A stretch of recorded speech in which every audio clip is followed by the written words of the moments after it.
रात में ड्राई कॉफ बढ़ती है और नींद टूटती है। गला ड्राई होते ही खांसी बार बार उठ जाती है। तीसरा टिप सबसे यूजफुल है, एंड तक सुनो। पहला, गुनगुना पानी छोटे घूंट में धीरे पियो। दूसरा, शहद 1 चम्मच धीरे धीरे चाटो।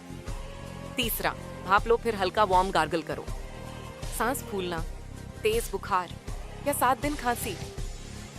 डॉक्टर, दिल्ली इजी टिप्स के लिए रेमेडीज इनसाइट फॉलो करें।